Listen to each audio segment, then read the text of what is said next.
ജീവിതത്തിൽ അനുഗ്രഹ സമ്പത്ത് പറഞ്ഞുകൊണ്ടിരിക്കുകയാവുന്നു. സ്തോത്രം സ്തോത്രം സ്തോത്രം സ്തോത്രം. നമ്മളെല്ലാം പ്രാർത്ഥിച്ചുകൊണ്ടിരിക്കുമ്പോൾ ഒക്കലോമാ സിറ്റിയിൽ നിന്നും കർത്താവിന്റെ ദാസി നിമി എബ്രഹാം ഇപ്പോഴൊരു ഗാനമാലപിക്കും. വായിനായി കർത്താവിന്റെ ദാസിയെ ക്ഷണിക്കുന്നു. നമുക്ക് പ്രാർത്ഥനയായിരുന്നു. ആ പാട്ട് നമുക്ക് ശ്രമിക്കാം. പാരിൽ പാർക്കുമൽ പായുസിൽ പാരങ്ങളധികം വേണ്ടിനീ കാരീരും പാണിയേറ്റവൻ പാരങ്ങൾ വഹിച്ചിടും. ഞാനെൻ പാദങ്ങൾ വെച്ചിടും നീങ്ങി പോകാത്ത പാറമേൽ എനിക്കായി പിളർന്ന പാറമേൽ എനിക്കായി പിളർന്ന പാറമേൽ വൻ തീരകളലറുമ്പോ തീരം വിട്ടു ഞാൻ പോകുമ്പോ എൻ പടകിൽ ഞാനേകനാൻ ആശയറ്റെന്നു തോന്നുമ്പോ ചാരത്തുണ്ടെന്നോതുന്ന പ്രിയന്റെ സ്വരം കേൾക്കും ഞാൻ. പ്രിയന്റെ സ്വരം കേൾക്കും ഞാൻ. പ്രിയന്റെ സ്വരം കേൾക്കും ഞാൻ. രോഗദുഃഖങ്ങളേറുമ്പോൾ മനപീഡകളേറുമ്പോൾ ക്രൂശിൽ പങ്കപ്പെടേണ്ടതാം യേശു മാത്രമെന്നഭയം മാറിൽ ചേർത്തണച്ചിടും. ചേരിൽ നിന്നുയർത്തിടും. കാതിൽ സാന്ത്വന ബോധിടും. കാതിൽ സാന്ത്വന മോടിടും. ദേഹം മണ്ണിലുപേക്ഷിച്ചു പ്രാണൻ പ്രിയന് ചേരുമ്പോൾ ഗോളാന്തരങ്ങൾ താണ്ടിടും. യാത്രയിലും പ്രിയൻ തുണ കാണും. മാറുകനയിൽ വീണ്ടെടുത്തോരൻ സംഘത്തെ എന്നെ കാത്തു നിൽക്കും സംഘത്തെ എന്നെ കാത്തു നിൽക്കും സംഘത്തെ പാരിൽ പാർക്കുമൽ പായുസിൽ പാരങ്ങളധികം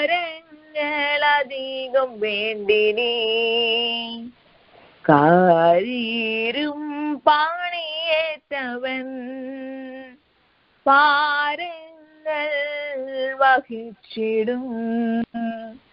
ഞാനെൻ പാദങ്ങൾ വെച്ചിടും നീങ്ങി പോകാത്ത പാറമേൽ എനിക്കായി പിളർന്ന പാറമേൽ എനിക്കായി പിളർന്ന പാറമേൽ.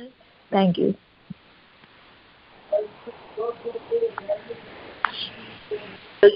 ഒരു ഗാനം പാടുവാൻ സ്വർഗത്തിലെ ദൈവം സഹായിച്ചല്ലോ. നല്ല സ്വരവും നല്ല ശബ്ദവും കർത്താവിന് വേണ്ടി പാടുവാൻ സ്വർഗത്തിലെ ദൈവം നൽകിയിരിക്കുന്നുവല്ലോ. മക്കളെ കുടുംബമായി പിഞ്ചു കുഞ്ഞിനെയും കുടുംബമായി ഓർത്ത് നമുക്ക് പ്രാർത്ഥിക്കാം. മക്കളെ അനുഗ്രഹ വിഷയമാക്കി ദൈവം നിർത്തിയിരിക്കുന്നില്ല. ദൈവത്തിനും അതിന് ദൈവസഭയ്ക്ക് എല്ലാവർക്കും അനുഗ്രഹ വിഷയമാക്കി ദൈവം ദീർഘായുസ്സോട് ദൈവം തൃപ്തിപ്പെടുത്തുവാൻ നമുക്ക് ദൈവത്തോട് പ്രാർത്ഥിക്കാം. പാട്ടിന്റെ ഓരോ വരികളൊക്കെ അർത്ഥവത്തായിട്ടുള്ള അനുഗ്രഹിക്കപ്പെട്ടൊരു ഗാനമായിരുന്നു സ്തോത്രം. ആ പാട്ട് പാടിയപ്പോൾ കർത്താവ് മഹത്വമെടുക്കുകയും അനുഗ്രഹ സമൃദ്ധി ദൈവം എല്ലാ മക്കളുടെ മേലും പാട്ട് ശുശ്രൂഷകൾക്ക് അതിൻ്റെതായ ശ്രേഷ്ഠതയുണ്ട്. പഴയ നിയമം മുതൽ ഹല്ലേലൂയ സ്തോത്രം. ആ പാട്ടോടെ അവിടുത്തെ നാമത്തെ സ്തുതിപ്പാൻ ഇടയായി തീർന്നുവല്ലോ. ഹല്ലേലൂയ. പിന്നെ അനുഗ്രഹിക്കപ്പെട്ട കാര്യങ്ങൾ ആലപിക്കുവാൻ സ്വർഗത്തിലെ ദൈവം മകൾക്ക് ഹല്ലേലൂയ നല്ല സ്വരവും നല്ല ശബ്ദവും അവിടുന്ന് കൊടുത്ത് അനുഗ്രഹിക്കുവാൻ നമുക്ക് ദൈവത്തോട് പ്രാർത്ഥിക്കാം. Thank you. God bless U. Hallelujah സ്തോത്രം. ഈ പ്രേയറിൽ പാട്ട് പാടുന്ന മക്കളെ എല്ലാം നമുക്ക് ഓർത്ത് പ്രാർത്ഥിക്കാം. എല്ലാവരും കർത്താവ് ഐശ്വര്യമായിട്ട് അനുഗ്രഹിക്കുമാറാകട്ടെ. ഹല്ലേലൂയ. തുടർമാനം ദൈവനെ ശുശ്രൂഷിപ്പാൻ പോകുന്നത് ഈ ഭക്തനെ നമുക്ക് ദൈവങ്ങളിൽ ഏൽപ്പിച്ച് പ്രാർത്ഥിക്കാം. അനുഗ്രഹിക്കപ്പെട്ടതായ ശുശ്രൂഷയാവുന്നുവല്ലോ ചെയ്യുന്നത്. ഹല്ലേലൂയ സ്തോത്രം. വചനത്തിന്റെ പൊരുൾ തിരിച്ച് ഹല്ലേലൂയ സ്തോത്രം. കർത്താവ് പറഞ്ഞ് എന്നെ പിരിഞ്ഞ് നിങ്ങൾക്കൊന്നും ചെയ്യാൻ കഴിയത്തില്ല. ഹല്ലേലൂയ. ഈ രാത്രികാലം തേജസ്സിന്റെ ശുശ്രൂഷ, അഭിഷക്ത ശുശ്രൂഷ, വചനത്തിന്റെ പൊരുൾ തിരിച്ച് രക്തചുരുക്കമായ ഹല്ലേലൂയ ആലോചനകൾ കേൾക്കുക, ദൈവശബ്ദം കേൾക്കുവാൻ ദൈവത്തിന്റെ പരിശുദ്ധാത്മാവിൽ സഹായിപ്പിക്കുന്ന ഒരാൾക്ക് ശബ്ദത്തെ ആത്മാവിൽ ചുരുക്കമായി പ്രാർത്ഥിക്കാൻ. ഹല്ലേലൂയ. സ്തോത്രം സ്തോത്രം സ്തോത്രം. സ്നേഹവാനായ ദൈവമേ, സ്വർഗ്ഗീയ പിതാവേ, നന്ദിയോടെ സ്തോത്രം ചെയ്യുന്നു, സ്തുതിക്കുന്ന കർത്താവേ. ഒരു പ്രാവശ്യം കൂടെ കർത്താവേ പ്രേരണയിൽ കടന്നു വരുവാനും ഞങ്ങളുടെ ആവശ്യങ്ങൾ സ്തോത്രത്തോടെ അറിയിപ്പാൻ തന്ന കൃപയ്ക്കായി നന്ദിയോടെ സ്തോത്രം ചെയ്യുന്ന കർത്താവേ. യഹോവ നല്ലവനെ നിരീക്ഷരുവാൻ ഓരോ നിമിഷവും ഞങ്ങളുടെ ജീവിതത്തിൽ നല്ല നല്ല സാവകാശങ്ങൾക്കായി സ്തോത്രം ചെയ്യുന്ന കർത്താവേ. ഹല്ലേലൂയ. ഈ വർഷത്തിന്റെ ആരംഭം മുതൽ ഈ അവസാന നിമിഷം വരെയും കർത്താവേ അടികളെല്ലാം സൂക്ഷിച്ച് പരിപാലിച്ച ദൈവത്തിന് നന്ദി പറയുന്ന കർത്താവെ. ആപത്തനർത്ഥങ്ങളെല്ലാം വിടിവിച്ചതിനാൽ നന്ദിയോടെ സ്തോത്രം ചെയ്യുന്നു. ദൈവം ചെയ്ത എല്ലാ ഉപകാരങ്ങൾക്കും നന്ദിയുള്ളവരായി ഈ പാമ്പിന്റെയും താഴ്ത്തി സമർപ്പിക്കുന്ന കർത്താവെ. ഹല്ലേലൂയ. ലൈനിൽ കടന്നു എന്ന് പ്രാർത്ഥിക്കുന്ന എല്ലാ ദൈവമക്കളെ ഓർത്ത് പ്രാർത്ഥിക്കുന്ന ഈ സന്ധ്യാസമയത്ത് മീറ്റിങ്ങിനായി സ്തോത്രം ചെയ്യുന്ന കർത്താവെ. ഹല്ലേലൂയ. ദൈവത്തിന്റെ കരങ്ങളിൽ സമർപ്പിച്ച് പ്രാർത്ഥിക്കുന്ന അനുഗ്രഹിക്കപ്പെട്ട പാട്ടുകൾ പനുക്കുകയും പ്രേമകൾ കൂടിക്കിടന്ന് കർത്താവെ കൃപ ചെയ്തല്ലോ കർത്താവെ. ഹല്ലേലൂയ. പിന്നെയും കർത്താവയോടുന്ന കൃപയിൽ പുഞ്ഞുള്ളണമേ പ്രാർത്ഥിക്കുന്നു. തുടർമാനം കർത്താവെ. ഹല്ലേലൂയ. അടിയങ്ങൾ വചന ശുശ്രൂഷ കേൾപ്പാൻ പോകുന്നല്ലോ കർത്താവെ. കർത്താവെ, കർത്താവിന്റെ ദാസൻ വചനവുമായി കടന്നു വരുമ്പോൾ കർത്താവെ പരിശുദ്ധാത്മാവിന്റെ നിറവിൽ ശുശ്രൂഷിപ്പാൻ ദൈവം കൃപ കൊടുക്കണമേ, കരങ്ങളിൽ വഹിക്കണമേ എന്ന് പ്രാർത്ഥിക്കുന്ന കർത്താവെ. ദൈവമേ, ഞാൻ കേൾപ്പിക്കുന്ന വചനം അടിയങ്ങളുടെ ജീവിതത്തെ അനുഗ്രഹത്തിനും വിടുതലിനും കാരണമാക്കി തീർക്കണമേ എന്ന് പ്രാർത്ഥിക്കുന്ന കർത്താവെ. ഹല്ലേലൂയ. പരിശുദ്ധാത്മാവിൽ കർത്താവെ ശുശ്രൂഷിപ്പാൻ കൃപ കൊടുത്താട്ട് കർത്താവെ വചനത്തിന്റെ വാതിൽ തുറന്നു കൊടുത്തിരിക്കാൻ നന്ദിയോടെ സ്തോത്രം ചെയ്യുന്ന കർത്താവെ. ഹല്ലേലൂയ. ഈ ലൈനിൽ ആരെങ്കിലും കർത്താവെ ഹല്ലേലൂയ കർത്താവിനെ രക്ഷകനായി കണ്ടിട്ടില്ല എങ്കിൽ കർത്താവെ ഈ വചന ശുശ്രൂഷയിൽ കൂടെ കർത്താവെ വിടുതലെടുപ്പാൻ കർത്താവ് സഹായിക്കണമേ എന്ന് പ്രാർത്ഥിക്കുക. അനേകായിരങ്ങൾ വചനങ്ങൾ കേട്ട് കർത്താവിനെ രക്ഷകനായി കണ്ടുമുട്ടുവാൻ ഇടയാക്കണമേ എന്ന് പ്രാർത്ഥിക്കുന്ന കർത്താവെ. സ്തോത്രം ചെയ്യുന്ന കർത്താവെ. ദൈവത്തിന്റെ പരിശുദ്ധാത്മാവിന്റെ പരിവർത്തനം അവിടെ നിന്നുണ്ടായിരിക്കണമേ എന്ന് പ്രാർത്ഥിക്കുന്നു. അനേക ഹൃദയങ്ങളെ ആകർഷിക്കണമേ എന്ന് പ്രാർത്ഥിക്കുന്ന കർത്താവെ. സന്ധ്യാസമാകാലം അടിയങ്ങൾ അവിടുത്തെ കരങ്ങളിൽ സമർപ്പിച്ച് പ്രാർത്ഥിക്കുന്ന കർത്താവെ. അടിയങ്ങളെ താഴ്ത്തി സമർപ്പിക്കുന്നു. പ്രാർത്ഥന കേട്ടിരിക്കാൻ നന്ദിയോടെ സ്തോത്രം ചെയ്യുന്നു. യേശു ക്രിസ്തുവിന്റെ നാമത്തിൽ അപേക്ഷിക്കുന്നു. കൃപയോടെ കേൾക്കണം സ്വർഗ്ഗ പിതാവേ. ആമേൻ. ആമേൻ. Thank you. God bless you. ഇന്ന് രാത്രികാലം ദൈവനെ സൂക്ഷിക്കുന്നത് ഒക്കലോമാ സിറ്റിൽ കർത്താൻ വെളിപ്പെടുദാസിൽ ഇവാഞ്ചലിസ്റ്റ് ബാബു ജേക്കബ് ദൈവനെ സൂക്ഷിക്കുമ്പോൾ ഹല്ലേലൂയ നമുക്ക് വളരെ പ്രാർത്ഥനയോടെ ദൈവത്തിലായിരിക്കാം. എത്ര കേട്ടാലും കൊതിയും മതിയും തീരാത്ത ദൈവത്തിന്റെ വചനം, ദൈവത്തിന്റെ ശബ്ദം, തേനിലും തേൻകട്ടിലും മധുരമേറിയ ദൈവത്തിന്റെ വചനം. ഈ രാത്രികാലം വചനം കേൾവിൽ എന്തെല്ലാം വാഗ്ദത്തങ്ങൾ മഹാദൈവം ചെയ്തതെല്ലാം നമുക്ക് പ്രാപിപ്പാൻ ഇടയായി തീരട്ടെ. വചനം സൂക്ഷിക്കായി കർത്താവിന് വിലപ്പെട്ട ദാസനെ ഇവാഞ്ചലിസ്റ്റ് ബാബു ജേക്കബിനെ ഒക്കലോമാ പ്രേരണയിലേക്ക് ആദരവോടും സ്നേഹത്തോടും കൂടെ ക്ഷണിക്കുന്നു. നമുക്ക് ഭയത്തോടും പറയലോടും വളരെ പ്രാർത്ഥനയിലായിരിക്കും. Praise the Lord, Pastor. Thank you. Praise the Lord. Thank you. Praise the Lord. എല്ലാ ദൈവമക്കൾക്കും പുനരാഗമിക്കാൻ പോകുന്ന കർത്താവായ യേശുക്രിസ്തുവിന്റെ നിസ്തുല്യ നാമത്തിൽ എൻ്റെ സ്നേഹവന്ദനം അറിയിക്കുന്നു. കർത്താവിന്റെ പരിപാലനവും സാന്നിധ്യവും സാമീപ്യവും സഹിത്വവും ഈ നിമിഷം വരെ അനുഭവിപ്പാൻ ഇടയായതോർത്ത് കർത്താവിനെ ഞാൻ നന്ദി കൊടുക്കുന്നു. എല്ലാ ബഹുമാനവും പുകഴ്ചയും ആരാധനയും സ്തോത്രവും സ്തുതിയും കർത്താവിന് അർപ്പണം ചെയ്യുന്നു. ഒരിടവേളയ്ക്ക് ശേഷം വീണ്ടും ദൈവവചന ബൈബിൾ സ്റ്റഡിയാണല്ലോ ഇന്നത്തെ ദിവസം. വീണ്ടും നമുക്ക് ഒരുമിച്ച് കർത്താവിന്റെ പാദാന്തിക വരുവാൻ കർത്താവ് ഇടയാക്കിയല്ലോ. സ്തോത്രം. സ്നേഹവാനായ സർവശക്തൻ എന്റെ കൂടെ ഉണ്ടായിരുന്നു എന്ന് വിശ്വസിക്കുന്നവര് ആ കാര്യങ്ങളൊക്കെ ഉയർത്തി ഒന്ന് സ്തോത്രം ചെയ്താട്ടെ. പ്രയാസങ്ങളൊക്കെ വന്നു, കർത്താവ് നമ്മുടെ കൂടെ ഉണ്ടായിരുന്നല്ലേ. രോഗം ജെരിക്കോ ഒക്കെ ഉണ്ടായിരുന്നു. 2023 കലണ്ടർ നമ്മൾ വലിച്ചു കയറി ട്രാഷിലോട്ട് കളയാൻ പോകുന്നു. Less than 2 weeks. 2024 ആ കലണ്ടറിലേക്ക് നോക്കുവാൻ നമ്മൾ വളരെ ആകാംക്ഷയോടെ നോക്കിയിരിക്കുന്നു. കർത്താവ് ധാരാളമായിട്ട് എല്ലാവരെയും അനുഗ്രഹിക്കട്ടെ. ഇന്ന് സെഷൻ ലീഡ് ചെയ്യുന്ന ആദരണീയനായ അഭിഷിക്തനായ കർത്താവിന്റെ ദാസനോടുള്ള പ്രത്യേക സ്നേഹാദരവുകൾ അറിയിക്കുന്നു. ഒക്ലഹോമ പ്രയറിന്റെ മുഖ്യധാര പ്രവർത്തകരെ കർത്താവ് ഐശ്വര്യമായിട്ട് അനുഗ്രഹിക്കട്ടെ. മക്കളെ, നമുക്ക് ബൈബിൾ സ്റ്റഡി ആണല്ലോ ഇന്ന്. ബൈബിൾ സ്റ്റഡിയിൽ ഒരു പാട്ട് നമുക്ക് അവസാന സമയം ഉണ്ടെങ്കിൽ 1-2 ലൈനൊന്ന് പാടി നമുക്ക് ഒന്ന് പാടണേ. അനുഗ്രഹീതമായൊരു പാട്ട്. യേശു എന്ന നാമമേ എൻ ആത്മാവിൻ ഗീതമേ, എൻ പ്രിയ യേശുവേ ഞാൻ എന്നും വാഴ്ത്തി പുകഴ്ത്തിയിടുമേ. ആ ഒരു പാട്ടിന്റെ 1-2 ലൈനുകൾ പാടി നമുക്ക് ആരാധിക്കണം. അനുഗ്രഹീതമായ പാട്ട് ശുശ്രൂഷയിൽ സഹായിച്ച കർത്താവിന്റെ ദാസിയോടുള്ള പ്രത്യേക സ്നേഹാദരവുകൾ അറിയിക്കുന്നു. നമുക്ക് ബൈബിൾ സ്റ്റഡിയിലേക്ക് പ്രവേശിക്കാം. അതിനാധാരമായിട്ട് ഫിലിപ്പിയ ലേഖനത്തിൽ നിന്നും ബുക്ക് ഓഫ് ഫിലിപ്പിയൻസ് 4-ാം അധ്യായം, ഫിലിപ്പിയ ലേഖനത്തിൽ നിന്ന് ബുക്ക് ഓഫ് ഫിലിപ്പിയൻസ് ചാപ്റ്റർ 2 2-ാം അധ്യായത്തിന്റെ 9-ാം വാക്യം. അതുകൊണ്ട് ദൈവം അവനെ ഏറ്റവും ഉയർത്തി സകല നാമത്തിന് മേലായ നാമം നൽകി. ആമേൻ. ഹല്ലേലൂയ. നമുക്ക് ആ വാക്യം എല്ലാവർക്കും ഒന്ന് ചേർന്ന് പറയാം. ആമേൻ. അതുകൊണ്ട് ദൈവം അവനെ ഏറ്റവും ഉയർത്തി സകല നാമത്തിനും മേലായ നാമം നൽകി. ഒരു വാക്ക് പ്രാർത്ഥിക്കാം. പരിശുദ്ധാത്മാവേ, കർത്താവേ, സ്വർഗ്ഗപിതാവേ, അങ്ങേ കൂടാതെ ഒന്നും ഞങ്ങൾക്ക് ചെയ്യുവാൻ കഴിയത്തില്ല. ഇന്നത്തെ ബൈബിൾ സ്റ്റഡിയിലൂടെ വചനത്തിന്റെ പ്രകാശനം കർത്താവെ ലഭിക്കുവാൻ, സനാതന വചനത്തിന്റെ സത്യങ്ങൾ വെളിപ്പെടുത്തി കൊടുക്കുവാൻ അടിയൻ അവനോട് കൂടെ ഇരിക്കണമേ. കേൾക്കുന്നവർ ഞങ്ങൾക്കെല്ലാവർക്കും ഒരു അനുഗ്രഹമാക്കി അവിടുന്ന് മാറ്റണം. യേശുവിന്റെ നാമത്തിൽ അപേക്ഷിക്കുന്നു. കൃപയോടെ കേൾക്കണമേ. ആമേൻ.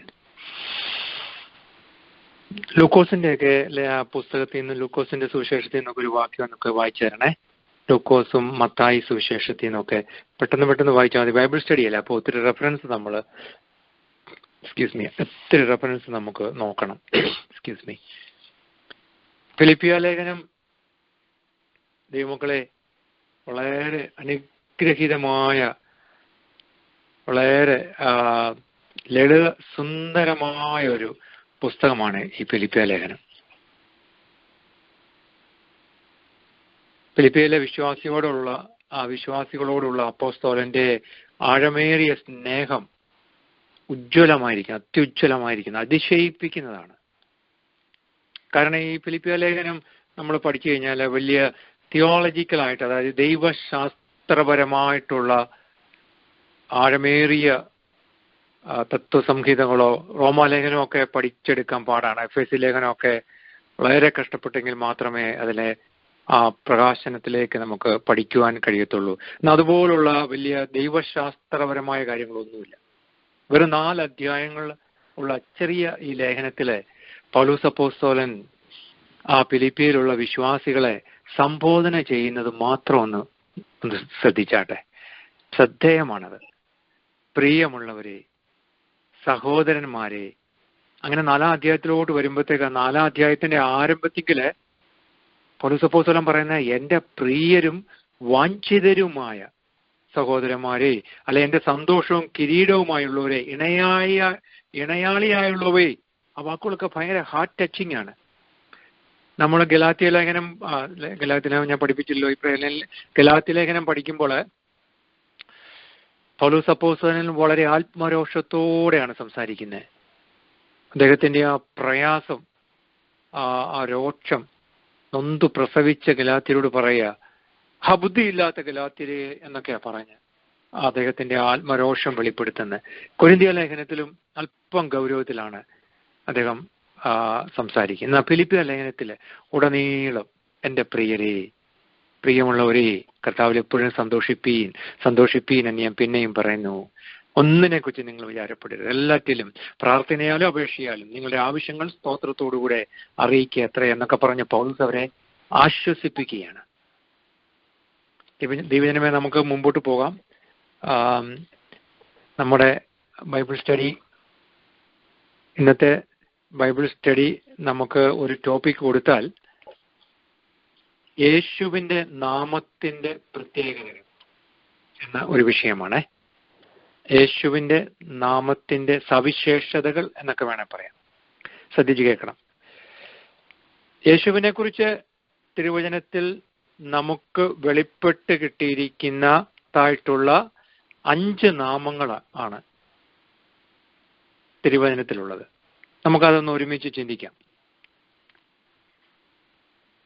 നമുക്ക് വെളിപ്പെട്ട് കിട്ടിയിരിക്കുന്ന തിരുവചനത്തിൽ നിന്നുള്ള 5 നാമങ്ങൾ എന്ന് പറയുമ്പോൾ എല്ലാവർക്കും ഒരു സംശയം വന്നു, അല്ലേ?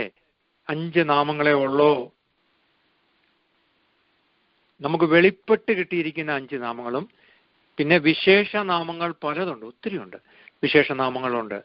ഉദാഹരണം പറയാം, എൻ്റെ സങ്കേതം, എൻ്റെ കോട്ട, അല്ലേ, എൻ്റെ പ്രാണപ്രിയന്, ഇങ്ങനെ ഒത്തിരിയുണ്ട്. വിശേഷ നാമങ്ങൾ അൽഫയും ഒമേഗ എന്നൊക്കെ പറഞ്ഞ് ഇഷ്ടം പോലെയുണ്ട്. എന്നാൽ നമുക്ക് യേശു എന്ന നാമം, അതാണ് നമ്മുടെ ബൈബിൾ സ്റ്റഡി. നമുക്ക് തിരുവചനത്തിൽ നിന്നും വെളിപ്പെട്ട് ലഭിച്ചിരിക്കുന്ന യേശു എന്ന നാമം. നമുക്ക് മത്തായിയുടെ സുവിശേഷം ഒന്ന് വായിച്ച് സഹായിക്കണം. മത്തായി സുവിശേഷം 1:21.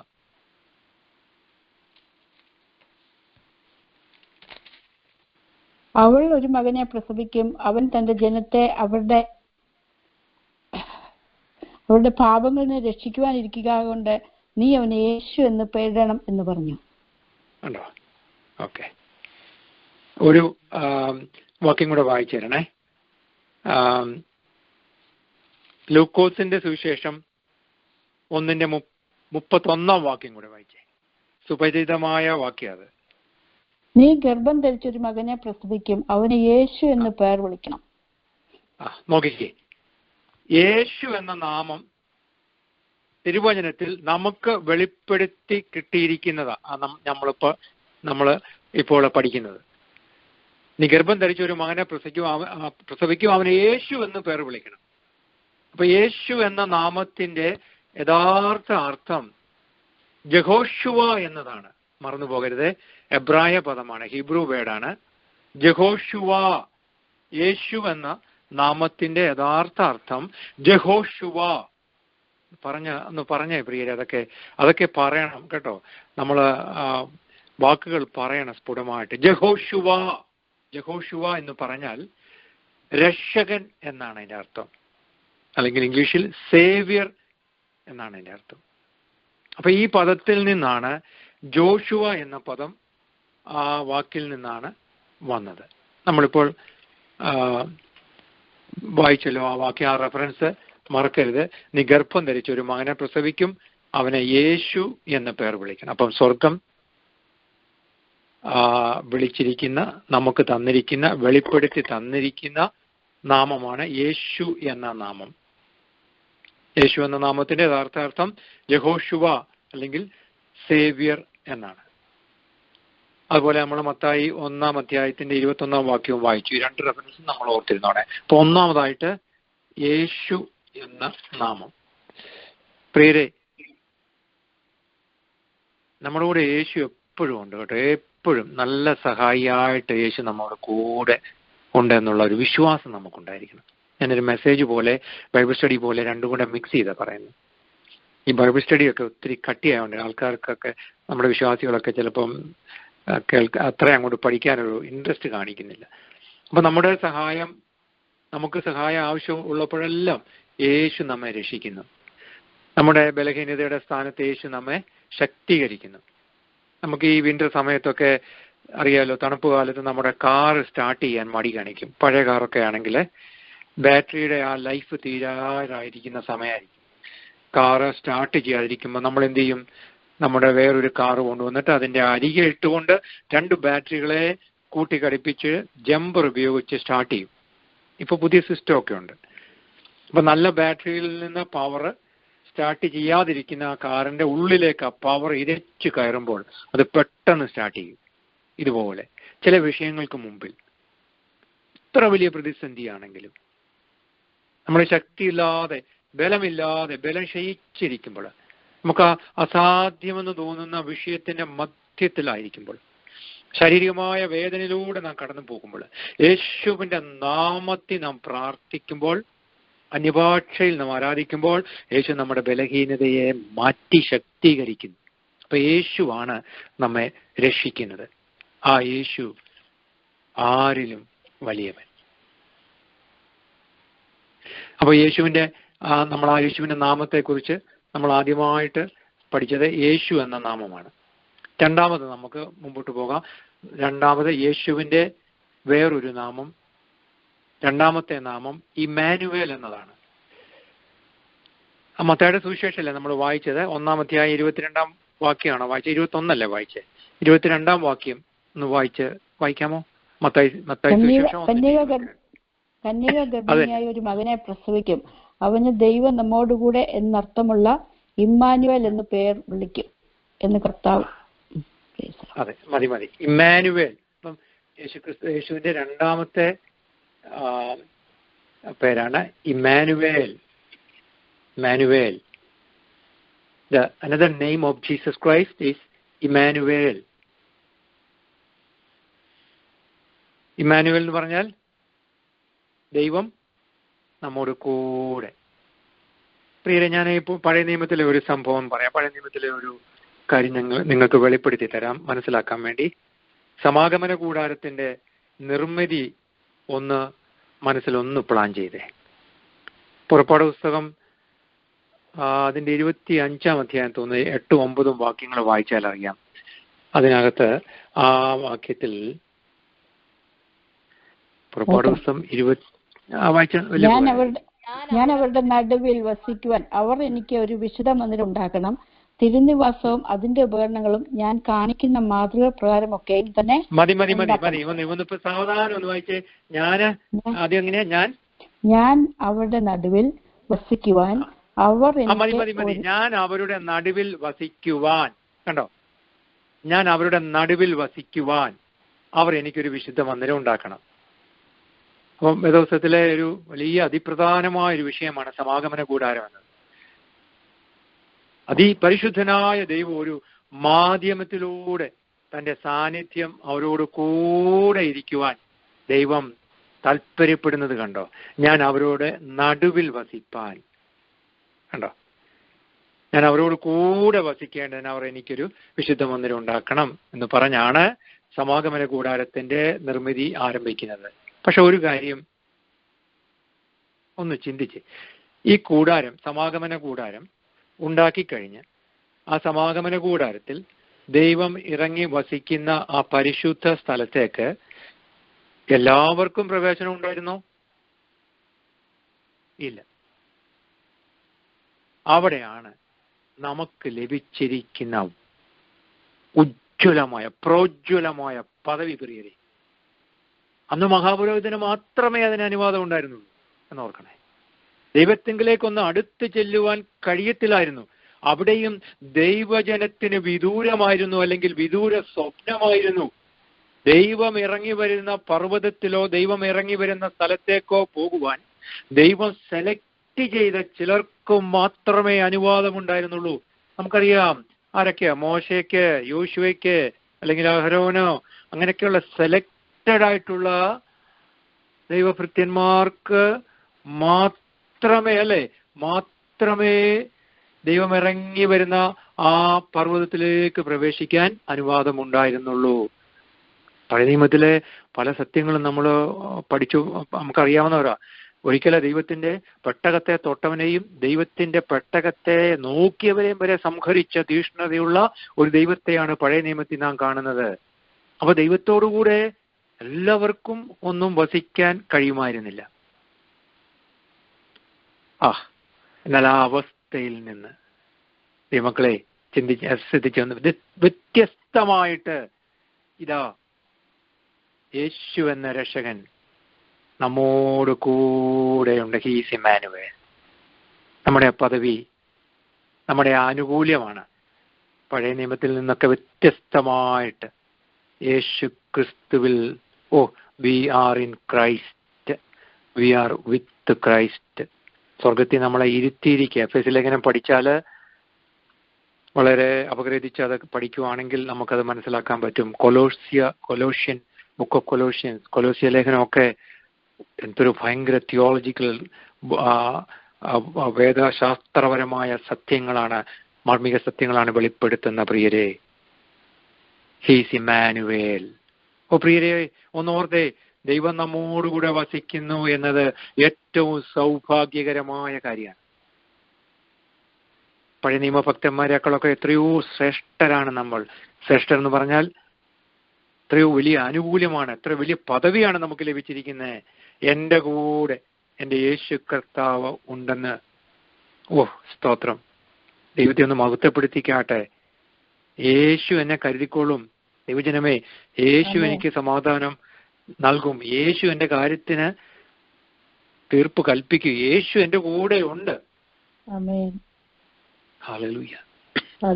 അപ്പം പഴയ നിയമ വിശുദ്ധന്മാർക്കും ദൈവം ഇമ്മാനുവേൽ ആയിരുന്നു കേട്ടോ, തെറ്റിദ്ധരിക്കരുത്. എന്നാൽ അവരെക്കാളും കുറച്ചുകൂടെ ഒരു പദവിയും ശ്രേഷ്ഠതയും ഒരാനുകൂല്യമൊക്കെ നമുക്ക് ലഭിച്ചു. പുതിയ നിയമ നമ്മുടെ കർത്താവിൽ നമ്മൾ ക്രിസ്തുവിലായി കഴിഞ്ഞു. ആ വിഷയത്തോട് നമുക്ക് എഫെസ്യ ലേഖനമൊക്കെ പഠിക്കുമ്പോൾ ആ വിഷയത്തിലേക്ക് പോവാം. അപ്പൊ പഴയ നിയമ വിശുദ്ധന്മാരോടുകൂടെയും ദൈവം ഇമ്മാനുവേലായിരുന്നു.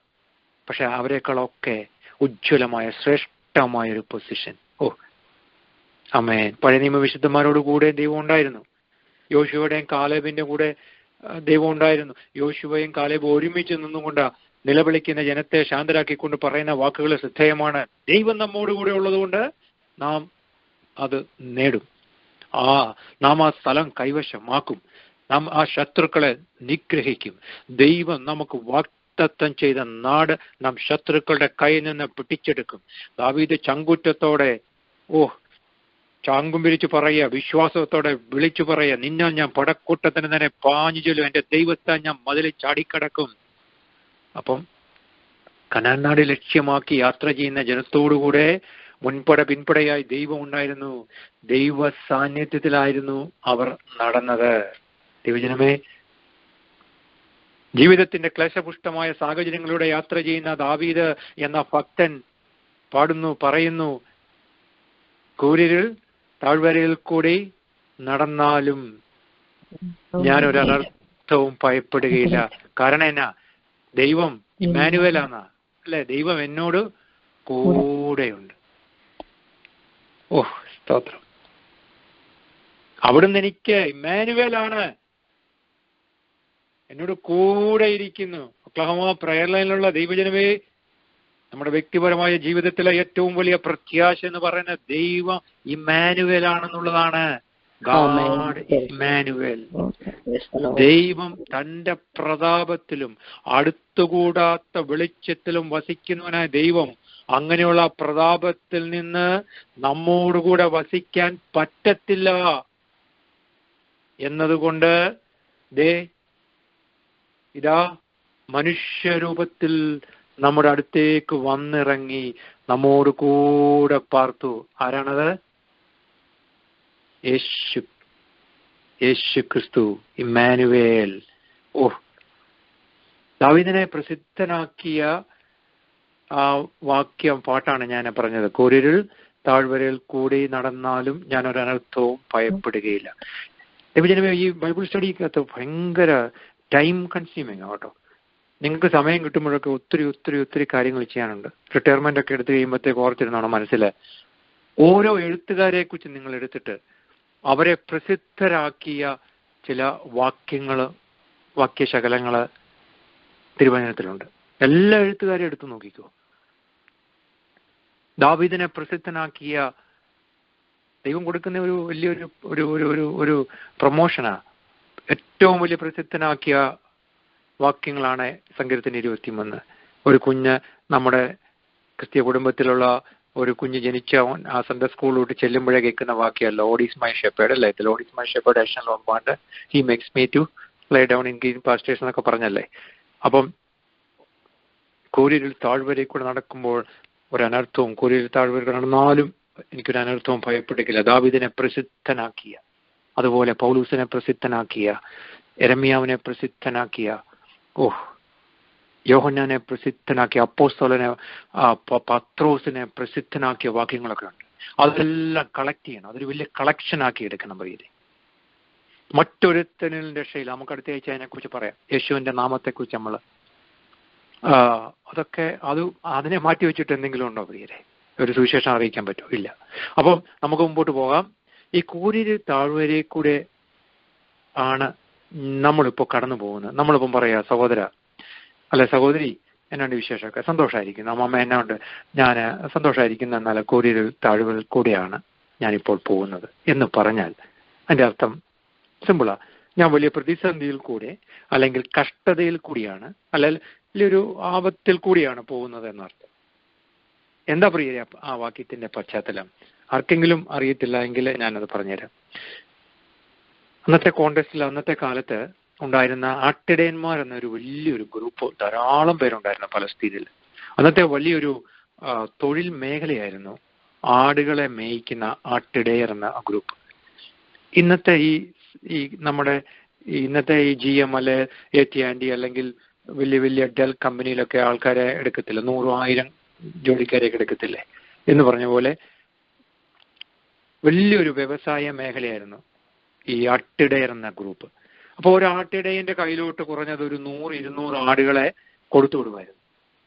ഈ ആട്ടിടയൻ ആടുകളുമായിട്ട് പോയി ആഴ്ചകൾ, മാസങ്ങൾ കഴിഞ്ഞാണ് അവർ തിരിച്ചു വരുന്നത്, ആ ഹോം ടൗണിലോട്ട് തിരിച്ചു വരുന്നത്. ഇവര് ഈ പച്ചപ്പുൽ നിറഞ്ഞു നിൽക്കുന്ന ആ മലമുകളിലേക്ക് യാത്ര ചെയ്ത് പോയിക്കൊണ്ടിരുന്നു. ഒരു സ്ഥലത്ത് നിന്ന്, ഒരു മലയിൽ നിന്ന് മറ്റൊരു മലയിലേക്ക് യാത്ര ചെയ്യും. അവിടെ കുറച്ച് നാളുകൾ, ആഴ്ചകൾ താമസിക്കും, ടെൻ്റടിച്ച് താമസിക്കും. അപ്പം ആ മലകളിൽ ചെറിയ ചെറിയ അരുവികൾ, അല്ലെ നമുക്ക് നമ്മുടെ നാട്ടിൽ കാണത്തില്ല, ചെറിയ ചെറിയ തോടുകളൊക്കെ ഉള്ളത്. അങ്ങനെ തോടുകൾ ഒരു മലയിൽ നിന്ന് വേറൊരു മലയിലോട്ട് പോകുമ്പോൾ അതിന്റെ നടുഭാഗത്തോടെ പോകും. അപ്പൊ ആ തോടുകൾക്ക് സമീപം കുറ്റിക്കാടുകൾ നിറഞ്ഞു നിന്നിരുന്നു. വനപ്രദേശമല്ല, എന്നാൽ ചെറിയ ചെറിയ കുറ്റിക്കാടുകൾ. ഒരാട് നിന്നാൽ കാണാൻ മേലാത്ത ചെറിയ ചെറിയ കുറ്റിക്കാടുകൾ അവിടെ നിലനിന്നിരുന്നു. അതിൻ്റെ കൂടെ വൃക്ഷങ്ങൾ തിങ്ങി നിറഞ്ഞു നിൽക്കുന്നത് കൊണ്ട് അവിടെ ആ ഭാഗത്തോട്ട് ഈ വെള്ളമൊക്കെ ഉള്ള സ്ഥലമായതുകൊണ്ട് ചെറിയ ചെറിയ ചെറിയ കുറ്റിച്ചെടികളും ചെറിയ ചെറിയ വൃക്ഷങ്ങളൊക്കെ തിങ്ങി നിറഞ്ഞു നിൽക്കും. അപ്പൊ ആ ഭാഗത്തോട്ട് സൂര്യപ്രകാശം ചെല്ലത്തില്ലായിരുന്നു. നട്ടുച്ചയ്ക്ക് പോലും അവിടെ സൂര്യപ്രകാശം ചെല്ലത്തില്ല. കാരണം അവിടെ അങ്ങ് ചെറിയ ചെറിയ മരങ്ങൾ അങ്ങ് തിങ്ങി നിറഞ്ഞാ നിൽക്കുന്നത്. ഇരുട്ട് ബാധിച്ചിരുന്ന ഒരു സ്ഥലമായിരുന്നു, നട്ടുച്ചയ്ക്ക് പോലും ഇരുട്ടായിരുന്നു. അതിനെയാണ് കൂരിരുൾ താഴ്വര എന്ന് കൊണ്ടുദ്ദേശിക്കുന്നത്. പ്രിയരെ, വളരെ അപകടം നിറഞ്ഞ ഒരു സ്ഥലമാണ് ഈ കൂരിരുൾ താഴ്വര എന്ന ഈ ഒരു സ്ഥലം. കാരണം എന്നാണെന്നറിയാമോ? ഈ കൂരിരുളിന്റെ, അതായത് ഈ സ്ഥലത്ത് ഈ സൂര്യപ്രകാശം ചെല്ലാത്ത ഇടത്ത് ഈ ചെറിയ കുറ്റിക്കാടുകളിലൊക്കെ മൃഗങ്ങൾ, അത് വന്യമൃഗങ്ങൾ, അതായത് ഈ കരടിയോ ഒക്കെ കാണും, സിംഹമൊക്കെ ഉണ്ട്. അപ്പം എന്ത് ചെയ്യും? ഈ ആടുകൾ വെള്ളം കുടിക്കുവാൻ ആ അരുവികളിലേക്കല്ലേ ചെല്ലാൻ പറ്റുള്ളൂ. കാരണം ഒരു മല ഇറങ്ങി പോകണ്ടേ. അപ്പം വെള്ളം കുടിക്കാൻ ദാഹിച്ച് അതുങ്ങൾ തോട്ടിലോട്ടങ്ങ് ഇറങ്ങും. വെള്ളം കാണുമ്പോൾ ആടുകൾ സ്വയം ഇറങ്ങി പോവാ. ആ സമയത്ത് ഈ കുറ്റിക്കാടുകളിൽ നിന്ന് മറ്റു മൃഗങ്ങളും വെള്ളം കുടിക്കാറാണ്. അതില് പുലി കാണും, കരടി കാണും, ചെന്ന കാണും. ആടുകൾ വെള്ളം കുടിക്കാൻ ഇറങ്ങുമ്പോൾ ആ സിംഹവും പുലിയൊക്കെ അതിശക്തിയോടെ ആടിന്റെ മേൽ ചാടി വീഴുകയാണ്, അതിനെ കടിച്ചു കീറി കൊല്ലുകയാണ്. ഇതാണ് മരണ നിഴലിൻ താഴ്വര എന്ന് പറയുന്നത്. ദാവീദ് തന്നെ പറയുന്നുണ്ടല്ലോ, അല്ലേ? സിംഹത്തെ അല്ലെ അങ്ങനെ പറയുന്നുണ്ടല്ലോ. അപ്പൊ അതൊരു തെളിവല്ലേ? അതാണ് മരണ നിഴലിൻ താഴ്വര എന്ന് പറയുന്നത്. നമ്മൾക്കൊരു ആപ്ലിക്കബിൾ ആയിട്ടെടുത്താൽ മരണനിഴലിൻ താഴ്വരയിൽ കൂടെ കടന്നു പോയിട്ടില്ലേ? എത്രയോ പ്രാവശ്യം. ഇപ്പോഴും ചിലരൊക്കെ കടന്നു പോകുന്നില്ലേ? നമ്മൾ വിചാരിക്കുന്നു ഈ ശാരീരികമായ ക്ലേശം, ഈ രോഗം വെച്ചുകൊണ്ട് ദൈവമേ ഞാൻ എങ്ങനെ ജീവിക്കും, അല്ലെങ്കിൽ ഈ വേദനയായിട്ട് ദിവസങ്ങൾ ആയല്ലോ എങ്ങനെ കഴിച്ചുകൂടും എന്നൊക്കെ ചിന്തിച്ചുകൊണ്ട്, അല്ലെ ഈ ഒരു പ്രതിസന്ധിയിൽ നിന്ന് കരകയറുവാൻ എനിക്ക് പറ്റുന്നില്ലല്ലോ, ഈ ഒരു പ്രശ്നം അല്ലെങ്കിൽ ഈ ഒരു വിഷയം അനേക നാളുകളായല്ലോ പ്രാർത്ഥന വഹിച്ചിട്ട്, എന്നാൽ അതിനൊന്നും ഒരു മറുപടി കിട്ടുന്നില്ലല്ലോ. അപ്പൊ കുരിരുളിനെ താഴ്വര നമ്മളും നമ്മുടെ ആത്മീയ ജീവിതത്തിലും ഫേസ് ചെയ്യാറുണ്ട്. ഇരുട്ടി തപ്പിത്തടയുന്ന ജീവിതാനുഭവങ്ങൾ ഉണ്ടായിട്ടില്ലേ? ആരും സഹായിപ്പാനൊന്നുമില്ല. കൂരിരുളിന്റെ താഴ്വര കൂടെ നമ്മൾ പോയവരാ. മരണനിഴലിന്റെ അനുഭവത്തിൽ കൂടി നമ്മൾ പോയവരാ. മരണ സമീപത്ത് വന്ന് നിൽക്കുന്ന നമ്മൾ നേരിട്ട് കണ്ടവരാണ്. നമ്മൾ മരിച്ചു പോകാൻ വരെ നമ്മൾ വിങ്ങിപ്പൊട്ടിയ നിമിഷങ്ങളുണ്ടായപ്പോൾ അവിടെ നിന്ന് വിടിപ്പിച്ചവൻ നല്ല ഇടയൻ. ആരാത്? നമ്മുടെ കർത്താവാണ്. He's Emmanuel. ദൈവം നമ്മോട് കൂടെ. ദൈവപൈതലേ, കുരിൽ താഴ്വരയിൽ കൂടെ നടന്നാലും ഞാൻ ഒരർത്ഥവും ഭയപ്പെടുകയില്ല എന്ന് ധൈര്യത്തോടെ നെഞ്ചകത്തോട് കരം ചേർത്ത് വെച്ച് പറയാനുള്ള ഒരു ആർജവത്വം നമ്മളുണ്ടായിരിക്കണം. Even though I walk through the valley of the shadow of the death I will not fear. കാരണം എന്നാണ്? നല്ല ഇടയൻ കർത്താവ് ഇമ്മാനുവേലായിട്ട് എന്നോട് കൂടെ ഉണ്ടോ. Praise be to God. കഷ്ടതയുടെ വേദനയുടെ നടുവിൽ മരണനിഴലിൽ താഴ്വരയിൽ കൂടെ പോയ എത്രയോ പേരുണ്ടല്ലേ. നമ്മുടെ നല്ല ഇടയൻ നമ്മുടെ കൂടെ ഉണ്ട്. പ്രിയരെ, നമുക്ക് വളരെ വേഗത്തിൽ മുമ്പോട്ട് പോകാം. നമ്മൾ മൂന്നാമത്തെ രണ്ട് നാമങ്ങൾ പഠിച്ചു യേശുവിനെ കുറിച്ച്, അല്ലെ? യേശു എന്ന നാമം തിരുവചനത്തിൽ നമുക്ക് വെളിപ്പെടുത്തി തന്നിരിക്കുന്നത്. രണ്ടാമത് ഇമ്മാനുവേൽ. ഓർത്തിരുന്നോണെ, അടുത്ത ആഴ്ച ചോദിക്കും. ഇമ്മാനുവേൽ. മൂന്നാമത് കർത്താവ് എന്നാണ് മൂന്നാമത്. നാലാമത്തേത് ക്രിസ്തു എന്ന. അപ്പൊ ഈ മൂന്നും നാലും, കർത്താവും ക്രിസ്തുവും ഒരൊറ്റ വാക്യത്തിൽ കിടക്കുന്നത് നമുക്ക് കാണാൻ കഴിയും. ഒരൊറ്റ വാക്യത്തിലാണ് ആ നാമം ദൈവം നമുക്ക് വെളിപ്പെടുത്തി തന്നത്. അപ്പോസ്തല പ്രവൃത്തികൾ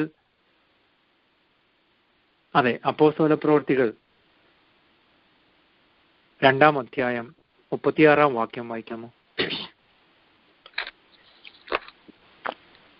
ആകയാൽ നിങ്ങൾ ക്രൂശിച്ച ഈ യേശുവിനെ തന്നെ ദൈവം കർത്താവും ക്രിസ്തുവുമാക്കി വെച്ചു എന്ന് ഇസ്രായേൽ ഗൃഹം ഒക്കെയും നിശ്ചയമായി അറിഞ്ഞുകൊള്ളട്ടെ. മതി. Thank you. God bless you. ആകയാൽ നിങ്ങൾ ക്രൂശിച്ച ഈ യേശുവിനെ തന്നെ ദൈവം കർത്താവും, കണ്ടോ, കർത്താവും, പിന്നെ അടുത്ത പദം ക്രിസ്തുവും ആക്കി വെച്ചു. കണ്ടോ? അപ്പൊ രണ്ട് പദങ്ങൾ ഒറ്റ വാക്യത്തില, രണ്ട് നാമങ്ങൾ ഒറ്റ വാക്യത്തിൽ നമുക്ക് വെളിപ്പെടുത്തി തന്നു ദൈവം. ആകയാൽ നിങ്ങൾ ക്രൂശിച്ച യേശുവിനെ തന്നെ ദൈവം കർത്താവും ക്രിസ്തുവുമാക്കി. അപ്പൊ ഒരു കാര്യം ഞാൻ പറയാൻ സമയമില്ല. ക്രിസ്തുവേശു എന്ന പദങ്ങൾ നമുക്ക് ലേഖനങ്ങളിൽ ഉടനീളം കാണാൻ കഴിയും. ഫിലേമോന്റെ ലേഖനമൊക്കെ പഠിക്കുമ്പം ക്രിസ്തുവേശു ഇത് രണ്ട് അർത്ഥം. അപ്പൊ ഇവിടെ കണ്ടോ, കർത്താവും ക്രിസ്തുവും. അപ്പം മൂന്നാമത്തെ നാമം കർത്താവ് എന്നതാണ്, നാലാമത്തെ നാമം ക്രിസ്തു എന്നതാണ്. ഓർക്കുക, ദൈവീകത തെളിയിക്കുന്ന നാമമാണ് യേശുവിന്റെ നാമം. ദൈവജനമേ, സ്ഫോടനാത്മകമായ നാമമാണ് യേശുവിൻ്റെത്. യേശു എന്ന നാമത്തിന്റെ ശക്തി പ്രോജ്വലമാണ്. പാപം, രോഗം, പിശാച്, നിരാശ, അന്യായ ബന്ധനങ്ങൾ ഇവയെല്ലാം കീഴ്പ്പെടുത്താൻ യേശുവിന്റെ നാമത്തിന് കഴിയും. യേശുവിന്റെ നാമത്തിൽ നിന്നൊരു വിശ്വാസ പ്രഖ്യാപനം നമുക്ക് നടത്താൻ കഴിയണം. It is a powerful word. സുന്ദരമെന്ന ഗോപുരത്തിങ്കിൽ ഭിക്ഷയാചിച്ചു കൊണ്ടിരുന്ന വ്യക്തിയെ നമുക്കറിയാം. യേശുവിന്റെ നാമത്തിൽ സൗഖ്യമായി. നമുക്കറിയാവുന്ന വാക്യം, വായിക്കാൻ സമയമില്ല. ആ വ്യക്തി, ആ ഭിക്ഷക്കാരന് വല്ലതും കിട്ടുമോ എന്ന് ചിന്തിച്ചുകൊണ്ട് ഇങ്ങനെ പണത്തിന് വേണ്ടി ദയനീയതയോടെ പത്രോസിനെ യോഹന്നാനെ നോക്കി. എന്നാ പത്രോസ് യോഹന്നാനും അവനെ നോക്കിയിട്ട് അവനോട് പറഞ്ഞ എന്നാണ്? വെള്ളിയും പൊന്നും എനിക്കില്ല, എനിക്കുള്ള നിനക്ക് വരുന്നു, പിന്നെ ബാക്കി നസ്രായനായ യേശു ക്രിസ്തുവിന്റെ നാമത്തിൽ നടക്കായിരുന്നു. യേശു ക്രിസ്തുവിന്റെ നാമത്തിൽ നടക്കുക. അവനെ വലങ്കയ്ക്ക് പിടിച്ചെഴുന്നേൽപ്പിച്ചു. ക്ഷണത്തിൽ അവന്റെ കാലും നെരിയാണെ ഉറച്ചവൻ കുതിച്ചെഴുന്നേറ്റ് നടന്നും തുള്ളിയും ദൈവത്തെ പ്രവർത്തിക്കൊണ്ടും അവരോടുകൂടെ ദേവാലയത്തിൽ കിടന്നു. പിന്നീട് പത്രോസ് ആ അധ്യായത്തിൽ തന്നെ പിന്നെ ഇപ്പം വായിക്കേണ്ട, പ്രമാണിമാരുടെ മൂപ്പന്മാരുടെ മഹാപുരോഹിതനും പറയുന്ന ശ്രദ്ധേയമായ ഒരു വാക്യമുണ്ട് 4-ാം അധ്യായത്തിന്റെ 10-ാം വാക്യം. നിങ്ങൾ ക്രൂശിച്ചവനും ദൈവം മരിച്ചവൻ ഉയർപ്പിച്ചവനുമായ നസറായനായ യേശുക്രിസ്തുവിന്റെ നാമത്തിൽ തന്നെ, കണ്ടോ, ഇവൻ സൗഖ്യമുള്ളവനായി നിങ്ങളുടെ മുമ്പിൽ നിൽക്കുന്നു. നിങ്ങളെല്ലാവരും അത് അറിഞ്ഞുകൊള്ളുകയും. അപ്പം പ്രിയരെ, സകല നാമത്തിലും മേലായ നാമം ആണ് യേശുവിന്റെ നാമം, സകല നാമത്തിലും. ഇനി നമുക്ക് 5-ാമത്തെ നാമം, അല്ലെ, 5-ാമത്തെ നാമം നമ്മൾ പഠിക്കാൻ പോവാണ്. സമയം നോക്കിക്കോട്ടെ, 9:45, 5 മിനിറ്റ് കൊണ്ട് ഞാൻ നിർത്തിക്കോളാം. 5-ാമത്തെ നാമം, അല്ലെ, 5-ാമത്തെ നാമം രാജാതി രാജാവ് കർത്താതി കർത്താവ് എന്നത്. വെളിപ്പാട് പുസ്തകത്തിൽ നിന്നൊരു വാക്യം വായിക്കാമോ? അനുഗ്രഹീതമായ ജ്വലമായിരിക്കുന്ന ഒരു വാക്യം, വെളിപ്പാട് 19-ാം അധ്യായം 16-ാം വാക്യം.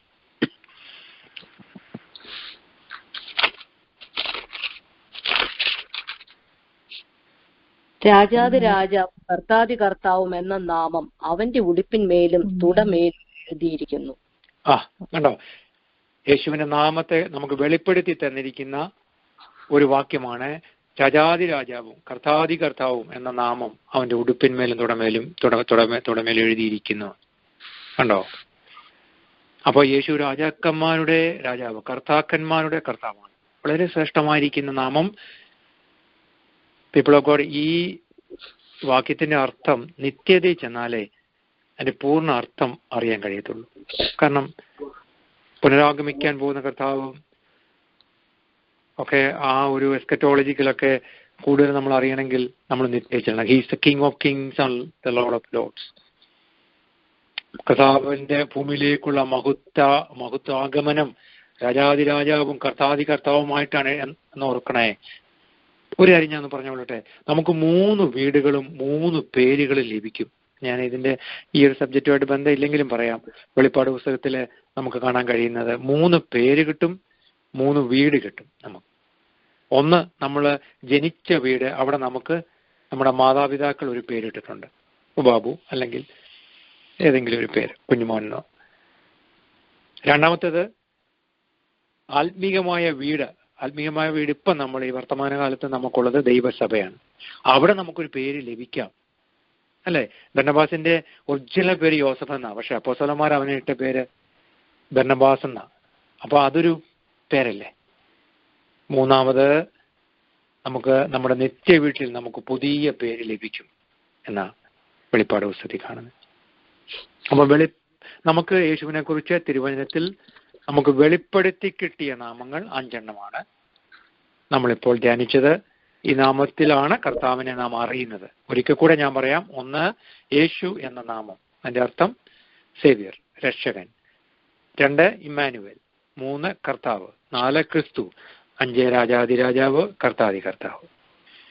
അപ്പൊ ഞാൻ പറഞ്ഞല്ലോ, ഇത് കൂടാതെ അനേക വിശേഷണ നാമങ്ങൾ ധാരാളം തിരുവചനത്തിൽ കാണാൻ കഴിയും. അതൊക്കെ നമുക്ക് പറയാം. അവൻ എൻ്റെ സങ്കേതം, എൻ്റെ കോട്ട, എൻ്റെ പ്രാണനാഥൻ, എൻ്റെ ജീവൻ, എൻ്റെ ഉറവ, എൻ്റെ പ്രേമകാന്തൻ, അൽഫയും ഒമേഗയുമായവനെ, ആദിയും അന്ത്യനും. പിന്നെന്തൊക്കെയാ ഒത്തിരി അതിനെ താടിയണേ. അത് വലിയൊരു കളക്ഷനാ. വിശ്വാസത്തിന്റെ നായകനും പൂർത്തി വരുത്തുന്നവരുമായ, അല്ലെ, അത് തന്നെ വലിയൊരു കളക്ഷനാ പ്രിയരെ. അപ്പോൾ നമ്മള് പ്രാർത്ഥിക്കുമ്പോൾ, പാടുമ്പോഴൊക്കെ, ആരാധിക്കുമ്പോഴെല്ലാം വിശ്വാസത്തോടെ ഈ പേരുകളൊക്കെ പറയണം കേട്ടോ. കാരണം യേശു വിശിഷ്ട നാമത്തിന് അവകാശിയാണ് പ്രിയരെ. യേശു വിശിഷ്ട പദവിക്ക് അവകാശിയാണ്. യേശു വിശിഷ്ട സ്വഭാവത്തിന് അവകാശിയാണ്. സങ്കീർത്തനങ്ങളൊക്കെ എഴുതിയ ദൈവദാസന്മാരെ നമ്മൾ നമിക്കണം. കാരണം സങ്കീർത്തനം പഠിച്ചു കഴിഞ്ഞാൽ സങ്കീർത്തനത്തിലെ ദൈവശാസ്ത്ര അപാര. പൗലൂസിന് പോലും അവിടെ പിടിച്ചു നിൽക്കാൻ കഴിയത്തില്ല, അറിയാവോ? അത്രയ്ക്കും ഉജ്ജ്വലമാണ്. അവര് ദൈവത്തിന്റെ ശ്രേഷ്ഠതയെ വെളിപ്പെടുത്തിയ, തിയോളജിക്കലി ഞാൻ പറയുന്നത്, ദൈവശാസ്ത്രപരമായി ദൈവത്തിന്റെ നാമത്തെ ഉയർത്തിയിൽ അവര് വിജയിച്ചു. ആമേൻ, സ്തോത്രം. എത്ര ശ്രേഷ്ഠമായിട്ടാണ് അവതരിപ്പിച്ചിരിക്കുന്നത് അറിയാമോ? അതുപോലെ നമ്മുടെ കർത്താവിനെ കുറിച്ചും വിശ്വാസത്തോടെ വിളിച്ചു, എൻ്റെ യേശു കർത്താവ്, ഇമ്മാനുവേൽ, അമേൻ. രാജാതിരാജാവ്, കർത്താതി കർത്താവ് എന്നൊക്കെ. ദൈവജനമേ, നമ്മുടെ പഴയ അവസ്ഥ വളരെ ശോചനീയമായിരുന്നല്ലേ? കോപത്തിന്റെ, അനുസരണക്കേടിന്റെ, പിശാചിന്റെ, ലോകത്തിന്റെ ഒക്കെ മക്കളായിരുന്നു നമ്മളെ. അല്ലെ, യേശു ക്രിസ്തുവിനെ സ്വീകരിച്ചപ്പോൾ നമുക്കൊരു പുതിയ പേര് കിട്ടി അല്ലെ, ദൈവം മക്കൾ. നമ്മൾ യേശു ക്രിസ്തുവില്ല, we are in Christ and we are with Christ. രണ്ടും രണ്ട് മീനിങ് കേട്ടോ. ഒരു പദവിയാ നമുക്ക് കിട്ടിയിരിക്കുന്ന, ഒരു ആനുകൂല്യമാണ്, ഒരു അനുഗ്രഹീതമായ വാക്യം ഞാൻ പറയാം, വായിക്കണ്ട. എബ്രായലേഖനം 8:6 എബ്രായലേഖനം പഠിക്കണം. അവനോ വിശേഷതയേറിയ വാഗ്ദത്തങ്ങളിന്മേൽ സ്ഥാപിക്കപ്പെട്ട നിയമത്തിന്റെ മധ്യസ്ഥനാകയാൽ അതിന്റെ വിശേഷതയ്ക്കൊത്തവണ്ണം വിശേഷതയേറിയ ശുശ്രൂഷയും പ്രാപിച്ചിരിക്കുന്നു. ശ്രദ്ധേയമായിട്ടുള്ളൊരു വാക്യം കേട്ടോ. വാട്ട് എ ഗ്രേറ്റ് ഓറക്കിൾ യേശുവിനെ കുറിച്ച്. യേശു വിശിഷ്ടനാമത്തിന് അവകാശിയാണ്. അപ്പോൾ തന്നെ യേശു നമുക്ക് നൽകുന്ന വാഗ്ദത്തങ്ങള് വിശേഷമാണ്. യേശു ചെയ്യുന്ന ശുശ്രൂഷ വിശേഷമാണ്. അതങ്ങനെ കണ്ടോ. അവനോ വിശേഷതയേറിയ വാഗ്ദത്തങ്ങളിന്മേൽ സ്ഥാപിക്കപ്പെട്ട നിയമത്തിന്റെ മധ്യസ്ഥനാകിയാൽ അതിന്റെ വിശേഷതയ്ക്കൊത്തവണ്ണം വിശേഷതയേറിയ ശുശ്രൂഷയും പ്രാപിച്ചിരിക്കുന്നു. അതൊക്കെ ഒത്തിരി ഒത്തിരി തിയോളജിക്കലി ഭയങ്കര അർത്ഥമുള്ള വാക്യമാണ് പ്രിയരെ. ഞാൻ എൻ്റെ ബൈബിൾ സ്റ്റഡി ഇപ്പോൾ അതിന് കുത്തൊടുന്നു, വിരാമം കുറിക്കുന്നു. ഒരു പുരുഷായുസ് മുഴുവൻ പ്രസംഗിച്ചാലും പഠിപ്പിച്ചാലും തീരാത്തതാണ് യേശു എന്ന നാമം. നമുക്ക് ഈ 5 നാമങ്ങൾ നിങ്ങൾ മനസ്സിലോർത്തോണം. ഒരു ക്ലാസ് കൂടെ ഉള്ളല്ലോ, അത് അടുത്ത ആഴ്ച നമുക്ക് ഇതിന്റെ ബാക്കി നമുക്ക് കണ്ടിന്യൂ ചെയ്യാം. നമുക്ക് ആ പാട്ടൊന്ന് പാടി ഒന്ന് ആരെങ്കിലും സഹായിക്കുന്നു. ഓർക്കുന്നുണ്ടോ ആ പാട്ട്? ഞാൻ പറഞ്ഞു പാടി പുകഴ്ത്തിടം ദേവനെ പുതിയോടെ ഇന്നാലെയും ഇന്നും മാറായേശുവേ നാം പാടി പുകഴ്ത്താം. ഇന്നാലെയും ഇന്നും മാറായേശുവേ നാം പാടി പുകഴ്ത്താം. യേശുവെന്ന നാമമേ എന്നാത്മാവിൻ ഗീതമേ എൻ പ്രിയയേശുവേ ഞാനെന്നും വാഴ്ത്തി പുകഴ്ത്തിയിടുമേ. എൻ പ്രിയയേശുവേ ഞാനെന്നും വാഴ്ത്തി പുകഴ്ത്തിയിടുമേ.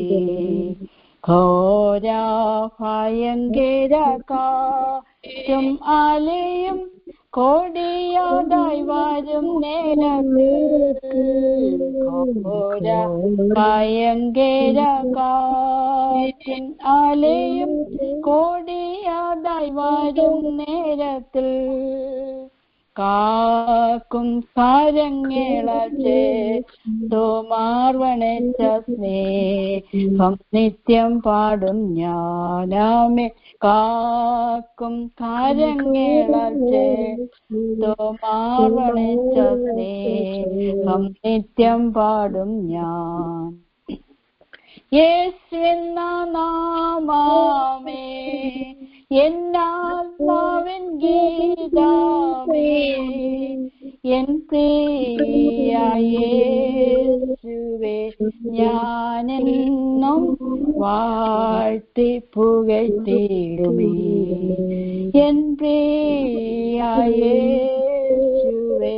ഞാനെന്നും വാഴ്ത്തി പുകഴ്ത്തിയിടുമേ. ആമേൻ. Thank U. ദൈവം നിങ്ങളെല്ലാവരെയും അനുഗ്രഹിക്കട്ടെ. Thank you. God bless U. രാത്രി കാലം ഭജനത്തിന്റെ വാതിൽ തുറന്നു